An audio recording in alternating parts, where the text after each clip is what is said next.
Talking in the last program about getting rid of ghosts and showing to what an extent the so-called problems of life are the result of asking the wrong questions and spending an enormous amount of effort in trying to solve riddles that have no answer. Now, you know,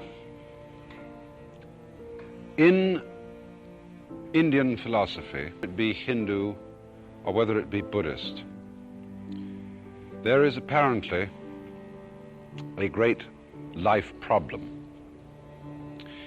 And that is the problem of how the individual is to be released from what is called karma.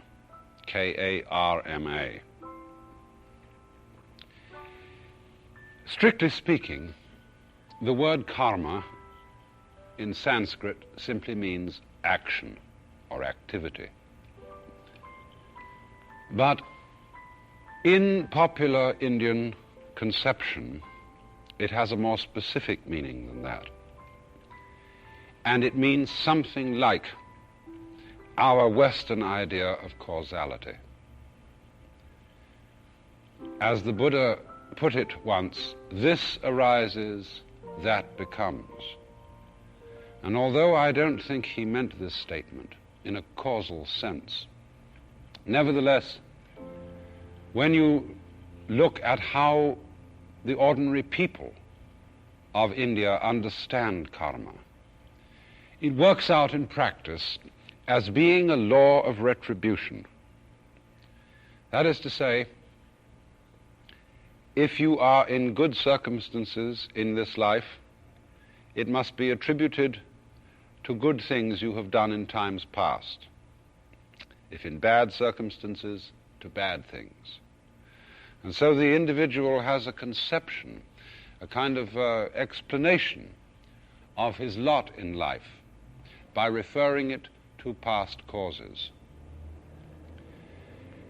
And so he believes that when he can so act and so think that he stops generating karma, he stops doing action that looks for a result, he will be liberated. He won't have to be born into this world or other worlds again and again and again and again in the endless repetitious cycle which is called samsara, the round of birth and death. And so the ostensible objective of the way of life of Vedanta or yoga or Buddhism is to stop this process going on. Now, most interpreters of this philosophy, whether they be Westerners or Asians, take this objective in a very literal sense. They understand that by doing all these complex spiritual exercises, somehow the reality of being subject to karma and being reborn again and again and again is actually altered. But I feel that something rather different happens in fact. And that is quite simply that the individual comes to see that this whole conception of karma, of cause and effect, in other words, governing his behavior and reincarnation, is an imaginary and thus false conception. And I think for this reason there is a considerable parallel between a way of liberation and some of the effects of Western science. After all, you must realize that people living in the ancient culture of India felt that this theory of the world, this cosmology, was real fact. In other words, they didn't choose it as a belief out of a multiplicity of different beliefs. It was, say, completely in the atmosphere, just in the same way as certain things are perfect common sense for us. And it would be very difficult for them to think otherwise. I was talking in the last program about how we at one time thought that the planets were moved by reason of being encased in crystal spheres. And at one time, nobody questioned this. Everybody thought so. Or everybody thought that the earth was flat. They knew it was. And so for people for whom these conceptions are realities, it's an extraordinarily difficult undertaking to get free of them. But I think that the liberation of man from this particular cosmology is parallel to the way, for example, in which the state of scientific knowledge as it is today makes the cosmology of, say, Dante extremely implausible. I mean, nobody has disproved it. Nobody has shown positive evidence that there is no God on a golden throne, that there are no angels, and that there isn't a simple destiny of man in the afterlife of a choice between heaven, purgatory, and hell, and so on. Nobody has brought out any evidence that this isn't true. But of course you must remember that one of the characteristics of all of what we might call metaphysical propositions is that the person who proposes them can never suggest what evidence could be offered to show that they weren't true. In other words, if you ask somebody who believes in the theistic God, what sort of things would show you that this wasn't so, you'll find he can't think of any. I mean, after all, if God came and told him that God doesn't exist, this wouldn't be evidence that God doesn't exist. And that's about the only sort of evidence you could imagine. And so in the same way, a group of psychoanalysts was asked a little while ago, what evidence would you accept as proving that there is no such thing as the Oedipus complex? Well, they couldn't think of any. So one always has to be rather suspicious of ideas, propositions, theories, for which there could be no contrary evidence. So what in effect has happened is that the scientific description of the universe as we have it today makes that kind of explanation of it an implausible sort of explanation.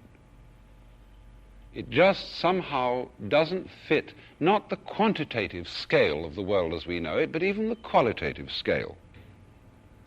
And therefore it has simply dropped away. And it hasn't only dropped away for very many intelligent people because it seems implausible, but also because it seems unnecessary. It doesn't really seem to explain what it claims to explain. And therefore you see, to a degree, the worldview of science has liberated many people in the Western world from a cosmology in which they thought they were trapped, in which they thought they were hopelessly or pleasantly involved. And in just the same way, then, the mental discipline of Buddhism, or Vedanta, or yoga, is likewise a way of seeing through and realizing the, shall we say, fictional nature of the cosmology of ancient India. Now, as I said, this cosmology involved the conception of karma. And this, in a way, is crucial to it. Karma I'll write it down again.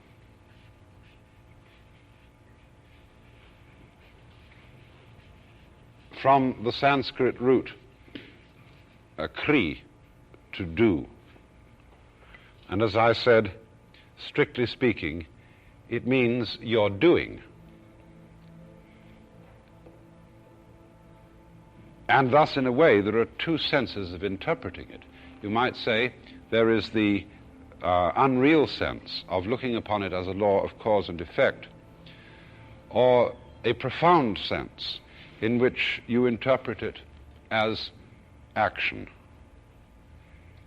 And when you say thus, this arises, that becomes, to quote the Buddha, you may take it to mean, because this happened, it follows, it is therefore necessary that something else happens.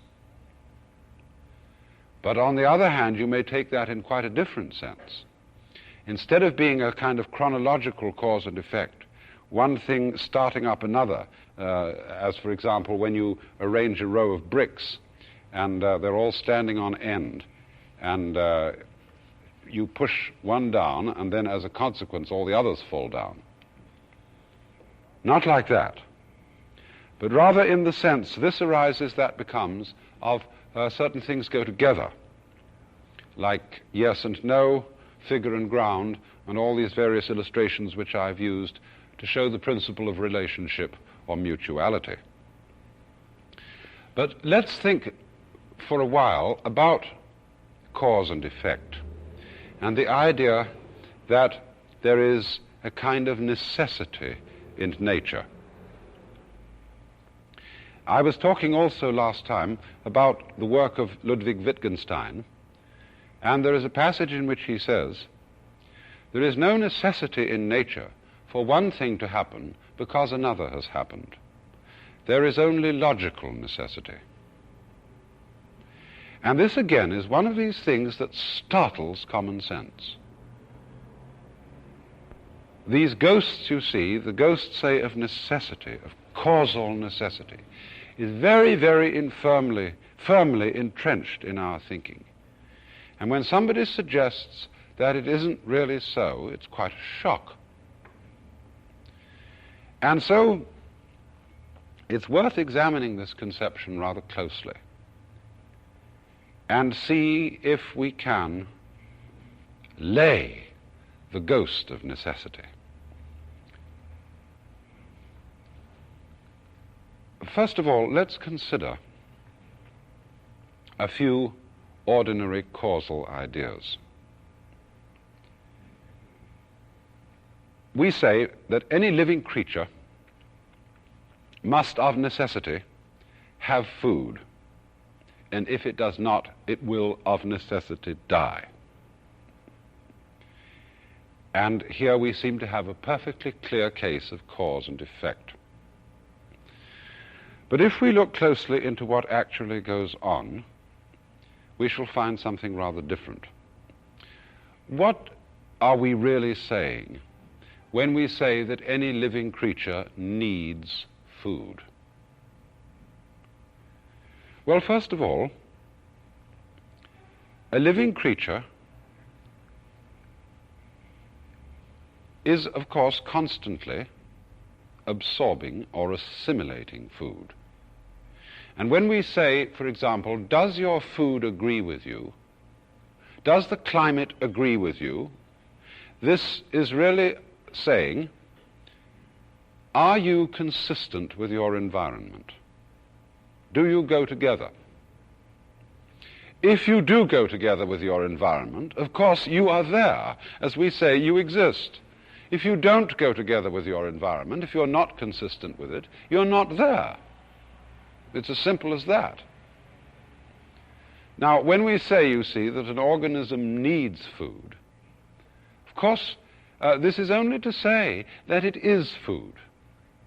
Because what happens, you see, when anything eats, is that it transforms as much of the environment as is consistent with its own pattern into that pattern.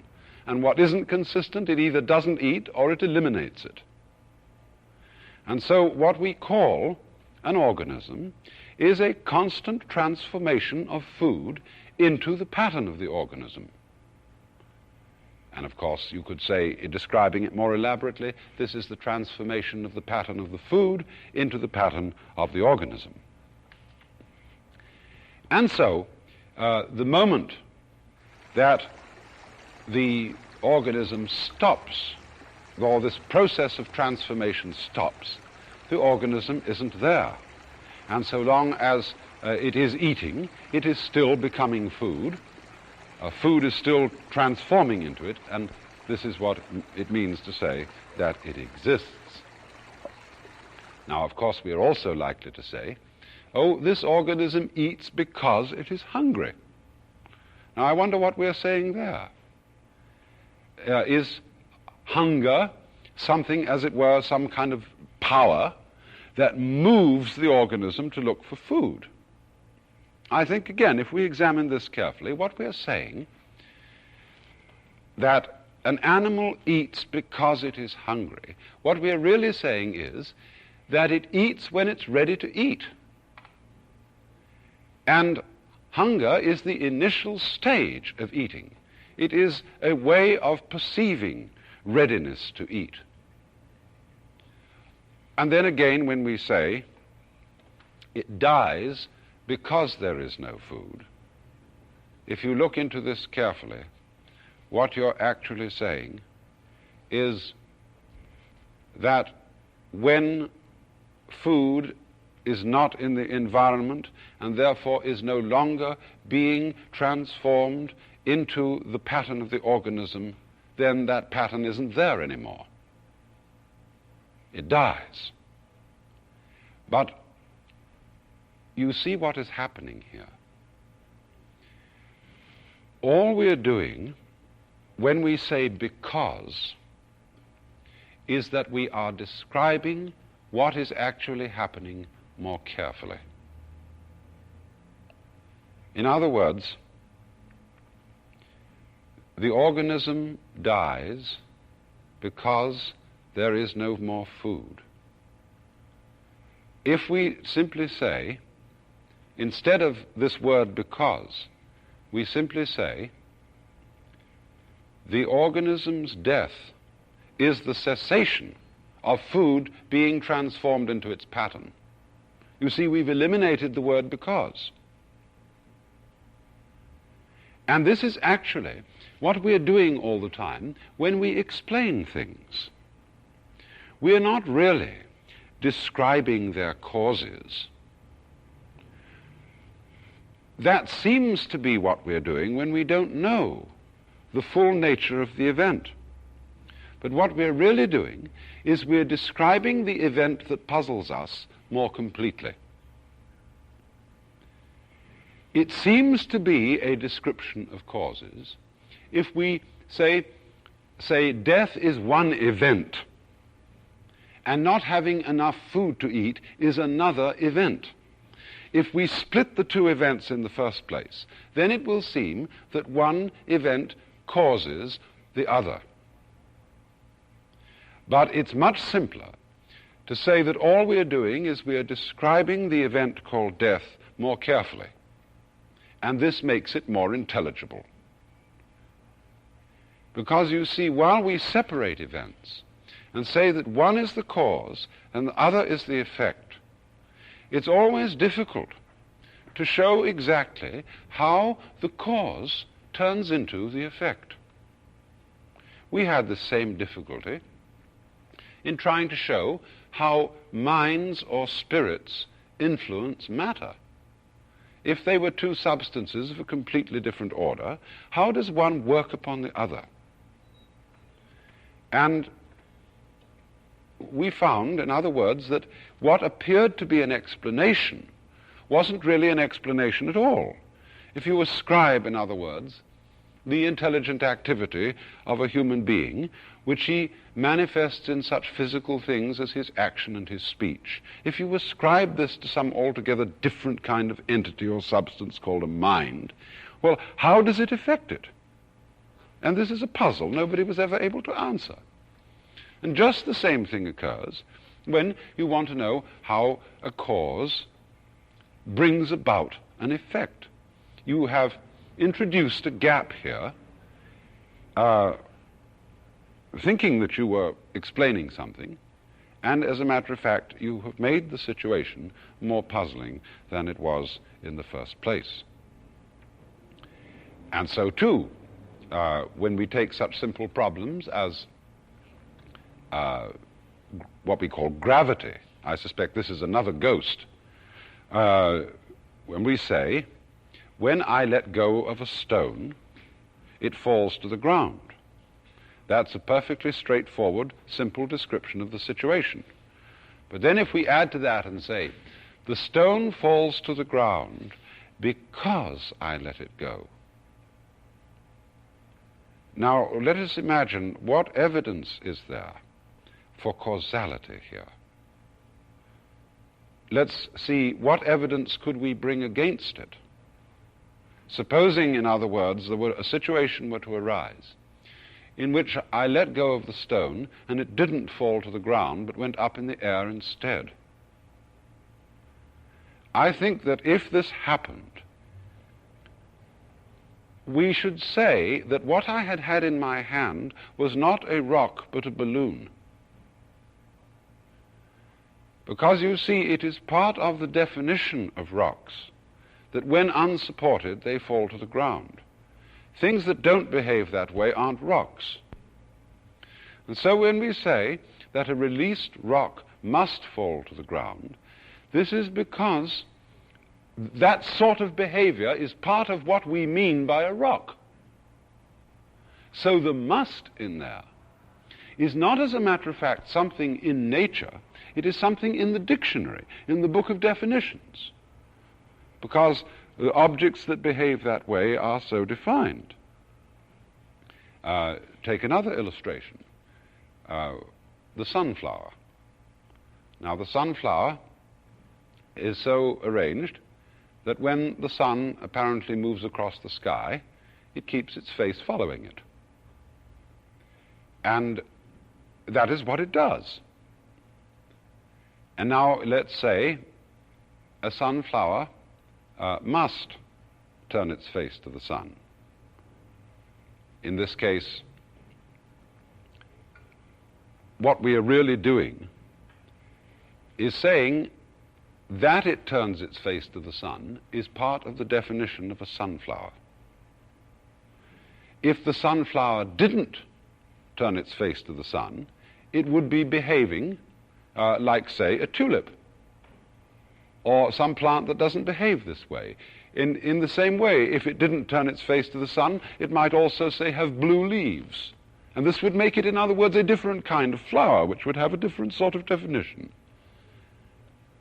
And so, in this way, we manage to relieve ourselves of the fixed idea that there are such things as natural necessities, that, in other words, nature is being pushed around by something, that events are being pushed around by other events, and that there is therefore this whole picture of what we call causal determinism. Wittgenstein also produces a rather interesting idea to explain why there is not natural necessity and there is logical necessity, which is a variation of an idea that I have sometimes explained in other ways. You remember that in discussing the Indian idea of Maya, I have very frequently used the illustration of making sense out of natural formations by superimposing upon them a grid or grill. After all, we think of the Newtonian grill, say, of the three dimensions of space and the linear dimension of time. These are what constitute the coordinates, what we call the coordinates, the three coordinates of space and one coordinate of time. Now, of course, we know very well that the whole of space isn't full of rods or lines arranged to be height and depth and breadth and so on. There isn't such a thing as the process of time going on and on and on. There are clocks, indeed. And when we say we time things, we are comparing their behavior with clocks. All right. So we have the events of life, whatever their form may be, and then by superimposing the grill over them, we may have, as Wittgenstein points out, a mesh grill whose pattern is simply of squares, like squared paper in an arithmetic book. Or we could have some other pattern. They could be circular or they could be triangular. Any pattern will do so long as they're regular. And then you see, we are able to describe what we have seen through this pattern in terms of the regularities of the pattern. And so actually, what we are describing when we describe natural laws, when we describe causality or any kind of logical necessity, we are describing the regularities of the pattern and not regularities that are inherent in the structure of nature. And so it's important, in a way, to keep these things distinct and not to confuse one with the other.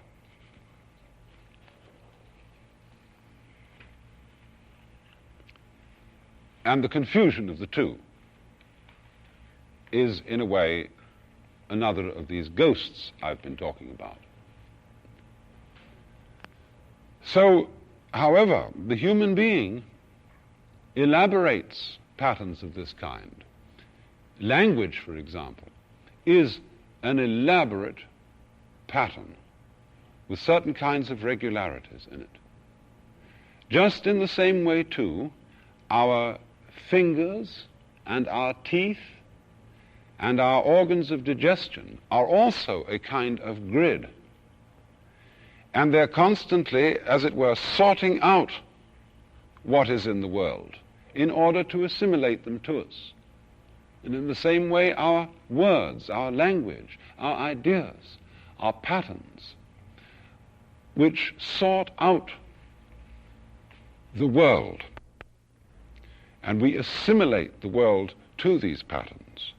Say, take the idea of a triangle. There's probably nothing in nature which is a triangle, perfectly, a Euclidean triangle, but a triangle is a sort of approximation to things. We can translate things that are approximately triangular into triangles. This is what we're doing, converting nature into our pattern.